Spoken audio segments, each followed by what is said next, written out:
Justice League Chaos Creator, Rimuru times Justice League, by Yazoo_U. Chapter 15. Something is coming. In a high-rise penthouse, Lex Luthor lounged on his sofa, sipping a glass of wine while staring at a holographic display of the captured parademon. His finger twirled the kryptonite knife between his fingers. Disappointing, he muttered, swirling the glass in his hand.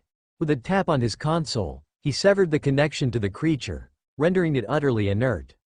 A faint smile crossed his lips. Well, it served its purpose. Besides, he glanced at a sleek new suit of armor displayed in the corner of the room, its surface gleaming with alien alloys. I got what I needed. In his private lab, the hum of high-tech machinery filling the sterile, dimly lit room. In the center, a massive cylindrical pod glowed faintly with life. Inside, a figure floated, barely formed but brimming with potential. Years of work had led to this moment, and the culmination of his efforts was almost within reach. Luthor turned to Professor Evo, whose brilliance was matched only by his obsession with pushing scientific boundaries. 2 years, Evo, Lex said, his voice cold and calculated.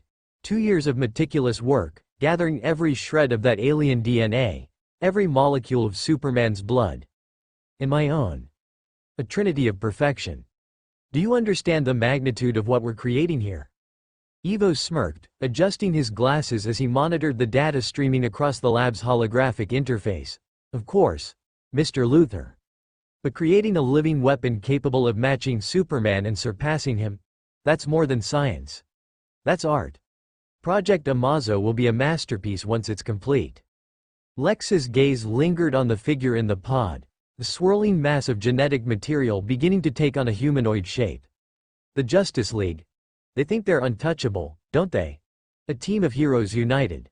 But what happens when they face something that knows no fear, no weakness, and no restraint? Ivo's fingers danced over the console, tweaking the energy infusion levels. When this is ready, it won't just match them, it will exceed them. A being with their combined powers, bound by our will. Luthor grinned, stepping closer to the pod. He placed a hand on the glass, watching as the creature's features started to solidify. Project A1 Doom. Evo hesitated for a moment, glancing at Luthor. And what if Batman or the others discover this? Luthor laughed dryly. Let them. By the time they figure out what's happening, it will already be too late. Besides. He gestured to the pod. This isn't just a weapon. This is evolution. My evolution. Their end. As the lab filled with the sound of whirring machines and the bubbling of the pod, Luthor's smirk grew wider. His ambition, coupled with the genius of Professor Evo, had given birth to something terrifying. Project Amazo was no longer an idea. It was a reality on the verge of waking up, and so is the alien-infused DNA, Doomsday. While Batman was doing his job, back at the bakery ever peaceful. Should I expand the store? Rimuru mused, leaning on the counter while observing the bustling bakery. More space means more customers. But that also means more employees to hire. Master, you have plenty of funds, Seal reminded, her voice echoing in Rimuru's thoughts. True, Rimuru replied, tapping a finger on the counter. Money's not the issue. It's the vibe. I don't want the place to feel too big, you know, cozy is key. After a moment of contemplation, Rimuru clapped their hands. All right, it's decided. Expansion it is. A quick call to a local construction company set things in motion. Master, Seal interjected. A little magic could complete the expansion in an instant. Why bother with conventional methods? Rimuru smirked. Seal, we shouldn't rely on magic for everything. Plus, this way, the local economy benefits. Everyone wins. The construction was scheduled to start next month. Until then, it was business as usual. Wait, you're here? Don't you have to, babysit, take care of Veldora, Ramirez, and Milam? Seal has left the chat skull. The blazing sun outside was merciless, but customers entering the bakery sighed in relief the moment they felt the cool embrace of the air conditioning. Anna, ever the cheerful host, greeted them with a bright smile. Welcome, here to beat the heat and treat your taste buds. A sweaty young man chuckled. Anna, you're the real treat here. How do you stay so cheerful in this weather? Anna laughed, waving him off. Oh, Stop it. If you think flattery will get you a discount, you're wrong. The man grinned sheepishly. Worth a shot. An older woman approached the counter, fanning herself dramatically. Anna, do you have anything colder than this heatwave? Anna leaned closer conspiratorially. Well, Mrs. Turner, we're thinking about adding cold drinks to the menu. I'll put in a word to the boss. She gestured back to Rimuru, who was now retreating to the back room. Tell her I'll pay double for an iced latte, Mrs. Turner called out. Rimuru, leaving the front to Anna and Lucas, headed upstairs to his room. Flicking on the TV, he began flipping through channels. Live news, Rimuru muttered as the screen showed footage of a raging fire. The flash darted in and out of the flames, saving civilians with blinding speed. Good job, Barry. Click. Cartoons. Click. News again. Click. Drama. Click. Cartoons. Nothing good on, Rimuru sighed, slumping onto the bed. How does anyone watch TV these days? 2 months later, the Justice League's communication channels crackled to life, Batman's voice cutting through the static with his usual grim tone. This is Batman. I need everyone to assemble immediately. Chapter 16. Underground facility. Clark Kent adjusted his glasses as he walked through the newsroom of the Daily Planet. Lois Lane, standing by her desk, waved him over. Clark, did you double-check the quotes on the mayor's press release? Lois asked, tapping her notepad impatiently. Yeah, Clark paused mid-sentence, his head tilting slightly. Suddenly his super hearing caught the sound of an explosion from somewhere, followed by panicked cries for help. Noticing Clark's pausing before a moment, Lois raised an eyebrow. Clark? Sorry, Lois, I just remembered I left something at home important. I'll be back. He hastily fumbled for an excuse, grabbing his coat as he made his way out, running outside the Daily Planet. Seriously? In the middle of work? Lois called after him, shaking her HRAD. Clark disappeared into a nearby alley, his office clothes exchanged in a blur of motion for the iconic red and blue suit of Superman. He then flew to the skies, homing in on the source of the chaos. Arriving at the scene of the destroyed mall, smoke rises from the collapsed sections, and civilians gathered outside, visibly shaken but unharmed. Superman slowly landed in the rubble, scanning for injured individuals. A bystander pointed to him. Superman, the people felt safe. He assured them that everything is all right. Superman's eyes scanned the surrounding. His attention shifted to the horizon, where a flat and smooth aircraft is flying away at high speed. His vision locked onto the fleeing aircraft. Superman frowned. Not so fast. He rocketed into the air, heading toward the aircraft. Inside the aircraft, alarm blared as the radar detected a fast approaching object. The hell? One of the pilots shouted, looking at the screen. Another cursed. It's Superman, he's lock RD onto us. Panic set in as they scrambled to gather their equipment.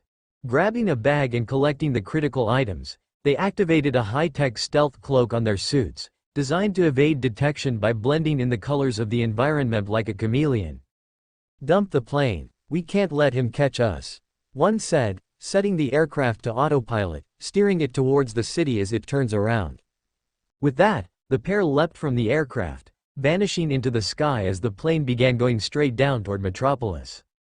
*T I forgot to set the bomb. Idiot. Superman flew towards the aircraft just as it started to crash. He scanned the cockpit with his X-ray vision, finding it empty.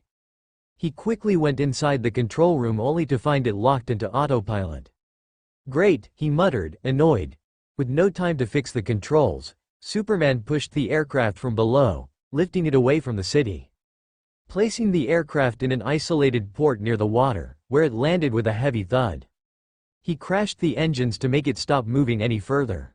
Looking inside, there were a lot of items like high-tech gears and exotic rare plants, vials of something and a briefcase with a virus logo in it. He went out and goes out, looking around ensuring the area was secure and empty. He fled back towards the mall. When he came, cops already is surrounding the area as they look for evidence and ambulances collecting the injured. Superman walked to the rubble straight to the entrance of the mall, scanning the wreckage of the mall with his X-ray vision, inspecting the mall for clues, especially on the destroyed sections. Near the wreckage, a group of Metropolis police officers and bomb squad worked diligently. Superman walks towards them, approaching one of them, a young officer who is visibly eager to meet the hero. "Anything yet?" Superman asked. The young officer smiled, stars on his eye, struggling to contain his excitement.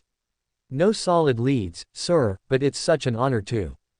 When he reached out his hand and before he could finish, it was brushed aside by HISB's superior. A stern-looking captain shoved him aside. "Superman, we've just started looking for evidences. We'll handle it from here," the captain said sharply. Superman frowned but remained polite. "I understand, Captain, but I think it's important I take a closer look now that I—" "That won't be necessary," the captain interrupted, his tone firm. "Your job is done here. Let us do ours." He pushed on, trying to make reason that he really needed to check if there's something dangerous. And now that he was here, he's making sure the area is safe. Suddenly their conversation is turning. The strange hostility made Superman pause for a moment. "I'm not trying to undermine your investigation, Captain. But considering the destruction caused, and the fact that I'm already here—" "I said it's done," the captain snapped, screamed at Superman, stepping closer. Superman narrowed his eyes. Something felt off. He then uses his X-ray vision to search the captain. What he found made him gasp, a shard of kryptonite, tucked inside the captain's sleeve. The captain noticed Superman's sudden focus and instinctively reached for his sleeve. Before he could pull out the shard, Superman grabbed his wrist, gently hard.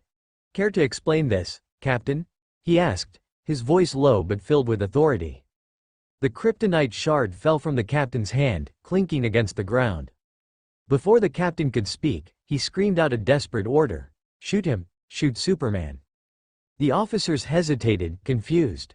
"Captain, what are you talking about?" Noticing the obvious glowing green stone.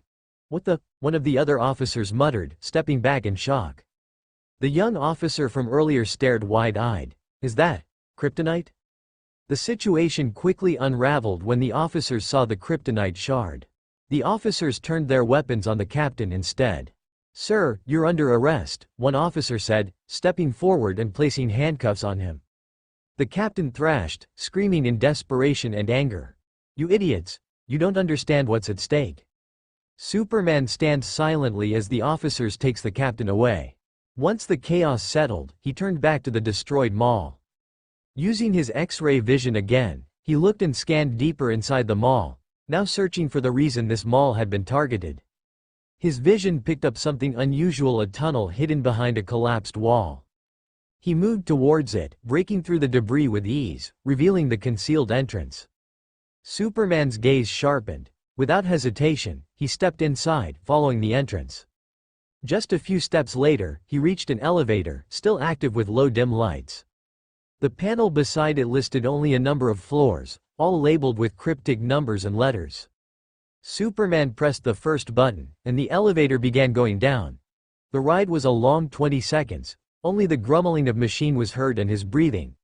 When the doors finally opened, inside revealed a big underground facility, illuminated by flat ceiling lights. He pressed his earpiece, contacting Batman. "Batman," Superman said, his voice steady, "I found something that you might want to see."